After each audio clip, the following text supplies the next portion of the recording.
everybody. I'm here to showcase a little technique from Alta Academy. This is a balayage technique that gives you a nice contrast, highs, lows, light, depth. It's pretty easy to do and is very easy to customize. I am not a long time balayage doer. And this was one of those techniques that I learned that really made me think, I can do this. I can suggest this. I love this. So really happy to share it with you. I've got her natural wave in her hair. I've started with a 2-inch subsection at the nape. This is generally like a peace sign size. Check it. And then I'm going to break this into triangles. And those are each going to be about a peace sign width, okay? I can do bigger triangles or smaller triangles. All up to you and how much blonde you want to see. Or lightness. I love doing this on brunettes for nice caramel. So, this is my first triangle. Check it. Now, once you've played around with this, you might not need to section before you apply any lightener, but I want you to be able to see this really clearly. Okay, so this right here is going to be my negative space. Okay.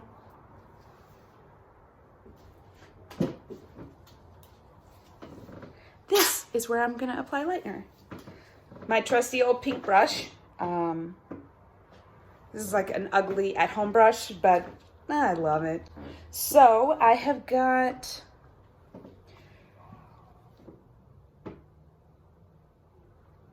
you can use this technique with any pattern that you want to apply lightener with, okay?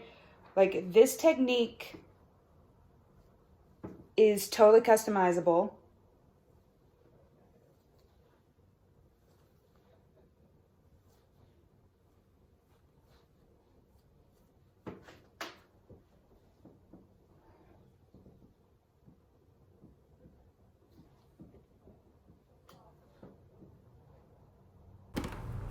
Okay, so I've got a point of light on the right-hand side, one on the left, so I get a nice V shape.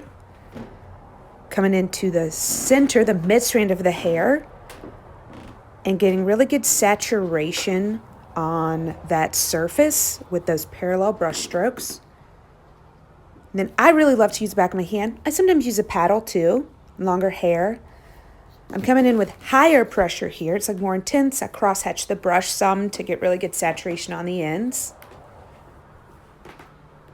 And I check the underneath just to make sure it's blended well. There's no loose globs of lightener or anything. It's tidy. And that I like the lightener on the underneath as well. You know, we like to do those little tiny finishing touches only we see. That's what that little was. Now on this side, I like to start in the mid-strand, parallel brush strokes. So I'm just brushing along the surface and not pushing into the hair too much. And I'm only going to place a point of light on the right-hand side here so that I don't create a big V in the back of her head where it wouldn't be very natural. You know, the sun doesn't get the back center of our hair very much, right? So just a soft diagonal back line there. So it has nice flow. Before I move on to the ends, I always like to double check the saturation in the mid-strand. I'm really happy with it because once the lightener's on the end, you know it's so hard to hold on to or control.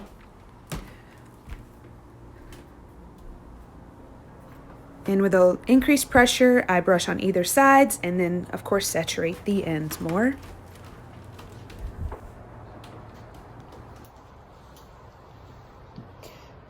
Okay, so I put my first row in.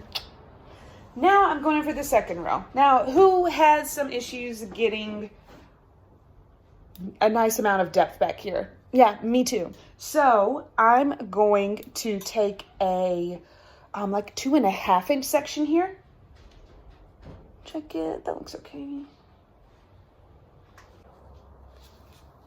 And make a triangle, okay? That's a triangle.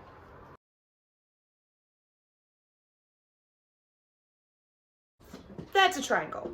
I have just taken care of this entire section here, 2 triangles. They're nice and big, so it'll be very diffused, nice depth. I love it. So this triangle technique I love because it helps me worry and concentrate less on how much blonde I'm putting in and more about like where I put it on the strand. So nonstop in my head is a checklist: pressure and saturation, coverage, pressure, saturation, coverage. And I check every section when I finish, just be like, okay, is this where it's supposed to be? Pressure, saturation, coverage.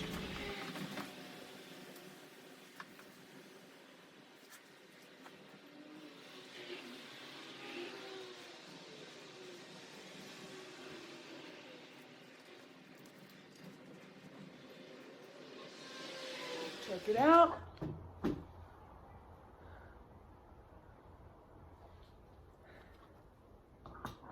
For the top section, this is where you can really customize, because I can decide to get more lightness and go with a smaller section, or to continue with a lot of depth in the back for drama and take a bigger section. I'm gonna do a big one. So today we focus just on the back of her head shape. This technique is really easy to customize and pair with any other method you love for doing balayage around her face and on the top. And in an upcoming video, I'll look at how to bring these triangle shapes to the front for the top and the side. So stay tuned.